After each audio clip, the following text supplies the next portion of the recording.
আশ্বিনী বা প্রবরণা পূর্ণিমার পটভূমি ও তাৎপর্য। আশ্বিনী বা প্রবরণা পূর্ণিমা বৌদ্ধদের কাছে এক অবিস্মরণীয় দিন। প্রবরণা বৌদ্ধ ধর্মীয় অনুসারের অন্যতম এক ধর্মীয় উৎসব, যাকে আত্ম অন্বেষণ ও আত্মসমর্পণের তিথি বলা যায়। আবার এই দিনে পূর্ণাঙ্গ অভিধর্ম সমাপ্ত হওয়ায় এই দিবসকে অভিধর্ম দিবসও বলা হয়। মহাকরুণাগণ তিলকপূজ্য সম্যক সম্বুদ্ধ এই দিনে স্বর্গ থেকে সাঙ্কাস্য নগরে অবতরণ করেছিলেন। সাঙ্কাস্য নগরে অরহৎ সারিপুত্র সহ দেবব্রহ্মা মানুষকে ধর্ম উপদেশ প্রদান করেছিলেন। এই দিনে ভিক্ষু সংঘ 3 মাসব্যাপী বর্ষাবাস ব্রত শেষে প্রবরণা কর্ম সম্পাদন করেন, অর্থাৎ সকল অকুশল ভুলভ্রান্তিকে বর্জন এবং সকল কুশল ও সুন্দরকে বরণ করা। এই দিনের পর থেকে মাসব্যাপী কঠিন চিবর দান অনুষ্ঠান শুরু হয়। তাই সারা বিশ্বের বৌদ্ধ ধর্মাবলম্বীদের কাছে এই দিন অতীব পবিত্রতম ও গুরুত্ববহ। মহাকারণিক তথাগত সম্যক সম্বুদ্ধ তার ধর্ম প্রচারের প্রারম্ভে কোনো উৎসব আচার অনুষ্ঠানের প্রতি তেমন কোনো গুরুত্ব আরোপ করেননি, কিন্তু কালক্রমে সামাজিক ও ধর্মীয় উৎকর্ষ সাধন কল্পে উৎসব ও আচার অনুষ্ঠানের গুরুত্ব বৃদ্ধি পায়। সেই ধারাবাহিকতায় বুদ্ধ পূর্ণিমা, আষাঢ়ী পূর্ণিমা, মধু পূর্ণিমা, আশ্বিনী বা প্রবরণা পূর্ণিমা ও কঠিন চিবর দান অনুষ্ঠান এক সার্বজনীন উৎসবে পরিণত হয়। এই সকল উৎসবের মধ্যে প্রবরণা হল অন্যতম। বাংলায় প্রবরণার অর্থ বরণ করা, অভীষ্টদান, কাম্যদান, নিবারণ, মানা, নিষেধ, আত্মশুদ্ধি, আত্মসংযম, আত্মজিজ্ঞাসা, জ্ঞান ও সন্দিচ্ছা, সত্যিকারের মৈত্রী করুণার অনুশীলন। বিনয় বিধানে প্রবারণ বা প্রবরণা অর্থে ত্রুটি বা নৈতিক স্খলন নির্দেশ করবার জন্য স্বনির্বন্ধ অনুরোধ। প্রবরণা এইরূপ ত্রুটি বা নৈতিক স্খলন নির্দেশ করবার উপযুক্ত সময়ও বটে। প্রার্থী স্বীয় দোষ নির্দেশ করবার জন্য অন্যকে অনুরোধ করেন, অনুরুদ্ধ ব্যক্তি প্রার্থীকে তার দোষ নির্দেশ করেন। প্রবরণা বর্তমানে শুধু বৌদ্ধ পরিমণ্ডলে সীমাবদ্ধ নেই। বিশেষ করে স্বর্গের চূড়ামণি ও ব্রহ্মলোকের দুষ্য জাতিকে উদ্দেশ্য করে ফানুস উড়ানো জাতি, ধর্ম, বর্ণ নির্বিশেষে সার্বজনীনতা লাভ করেছে। এই ফানুস উড়ানোর তাৎপর্য হল স্বর্গের চূড়ামণি ও ব্রহ্মলোকের দুষ্য জাতির উদ্দেশ্যে প্রদীপ পূজা করা। এই অনুষ্ঠান এখন জাতীয় অনুষ্ঠানে রূপ লাভ করেছে।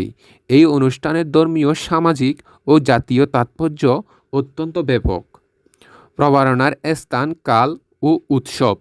মহাকারণিক বুদ্ধ শ্রাবস্তির জেতবনে অনাথপিণ্ডিকের আরামে অবস্থান করার সময় কোশল রাজ্যে বহু সংখ্যক সন্তুষ্ট এবং প্রগাঢ় মিত্র ভাবাপন্ন ভিক্ষু এক আবাসে বসবাস করেছিলেন।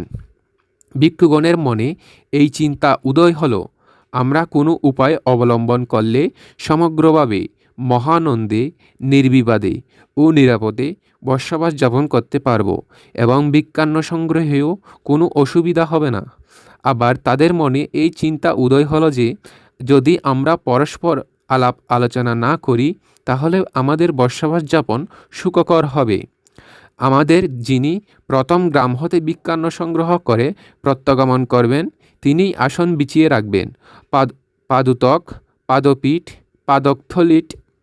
থলিক স্থাপন করবেন, ভিক্ষান্ন ভাণ্ড ধুয়ে স্থাপন করবেন, পানীয় পরিভোগ্য জলপাত্র স্থাপন করবেন এবং যিনি পরে গ্রাম থেকে ভিক্ষান্ন নিয়ে প্রত্যাগমন করবেন, তিনি আহার শেষে ভোজন অবশিষ্টাংশ তৃণহীন ভূমিতে অথবা অল্প প্রাণরহিত জলে পরিত্যাগ করবেন।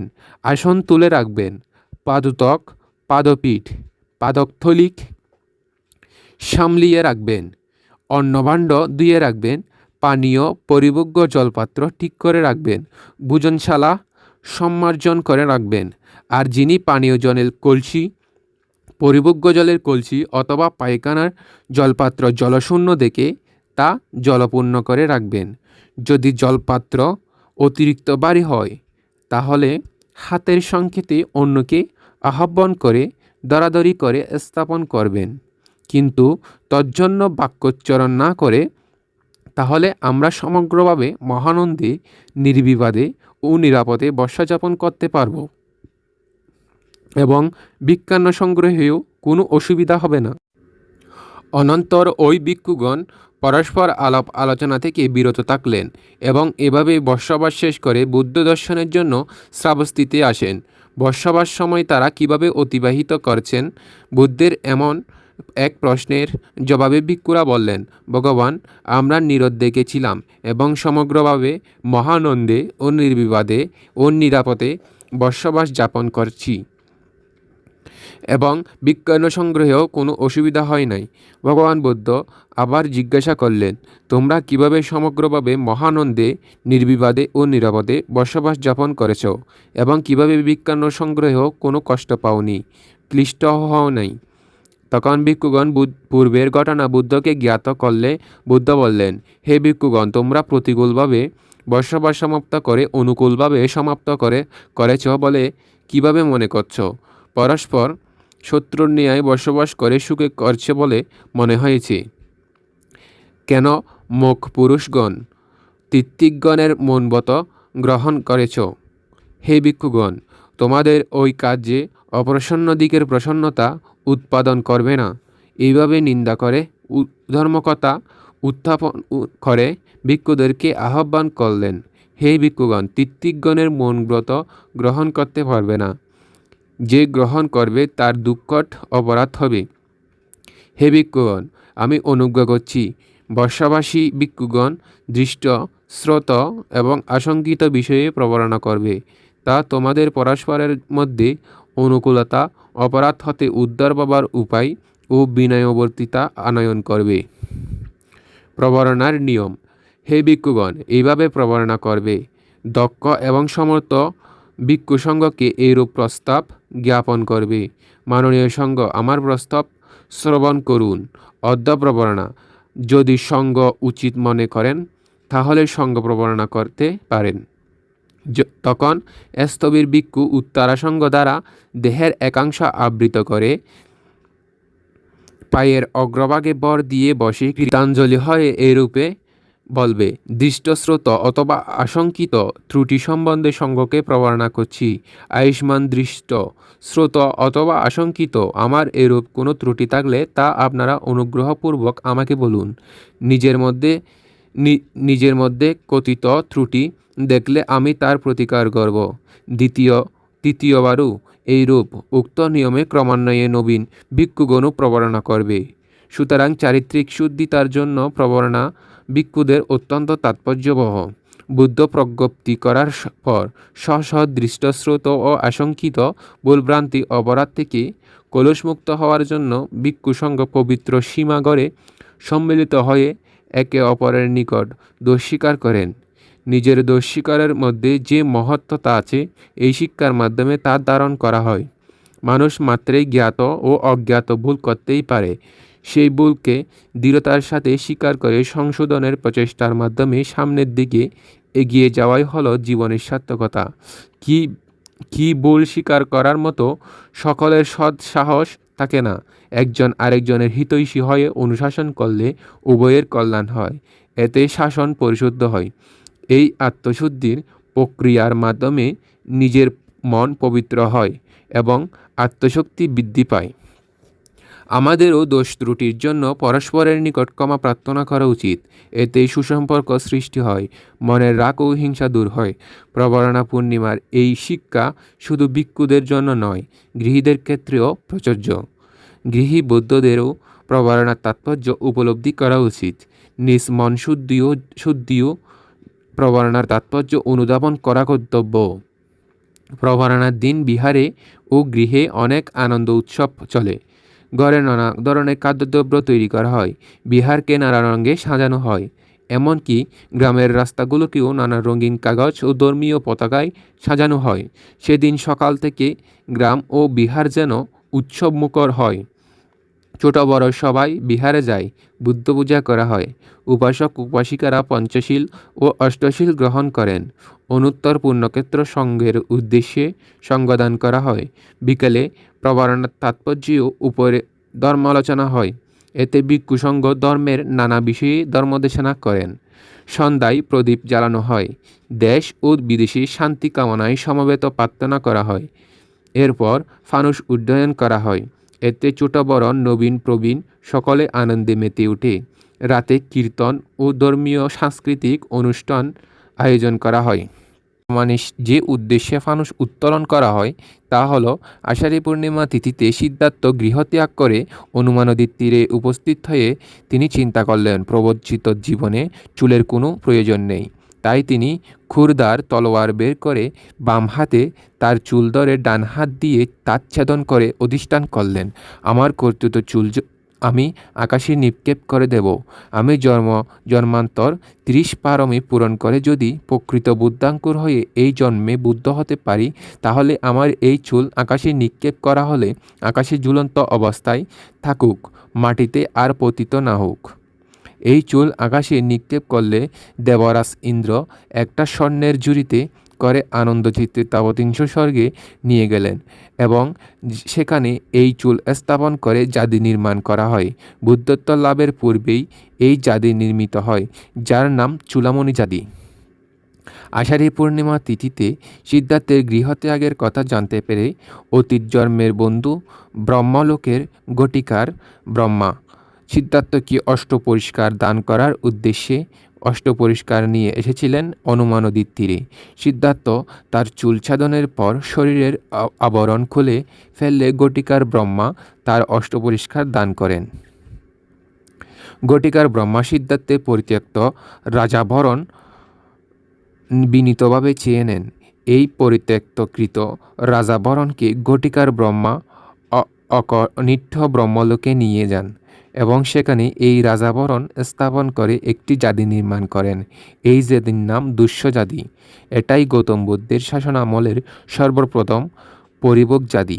এই দুই জাতিকে পূজা করার উদ্দেশ্যে আষাঢ়ী পূর্ণিমা, প্রবরণা পূর্ণিমা ও কঠিনচিবর দানানুষ্ঠানে বৌদ্ধরা সারা বিশ্বে আকাশ প্রদীপ ও ফানুস উড়িয়ে পূজা করে থাকে।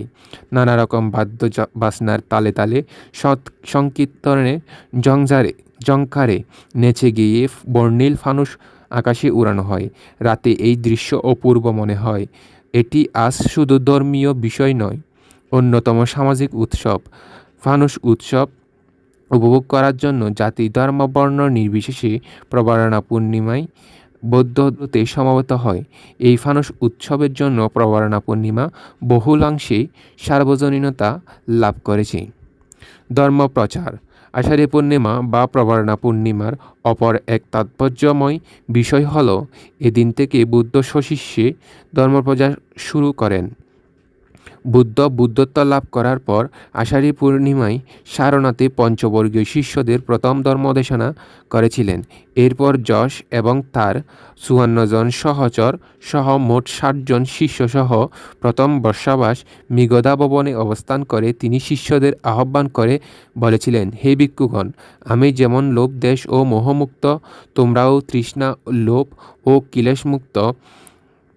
তোমরা দিকে দিকে বিচরণ করো বহুজনের হিতের জন্য, বহুজনের সুখের জন্য, জগতের প্রতি অনুকম্পা প্রদর্শনের জন্য, দেব, ব্রহ্মা ও মনুষ্যত্বের অর্থহিত সুখের জন্য।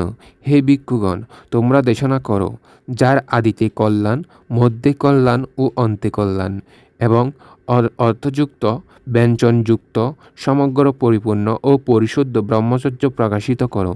হে ভিক্ষুগণ, আমিও ধর্মদেশনার জন্য উরুবেলার সেনানী গ্রামা বিমুখে যাত্রা করব।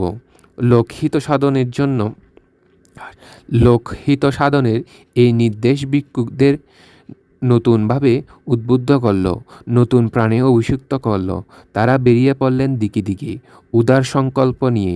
সেদিন থেকে তথাগত বুদ্ধ শিষ্য প্রশিষ্যগণ অবিশ্রান্তভাবে ধর্মপ্রচার অব্যাহত রেখে চলেছেন।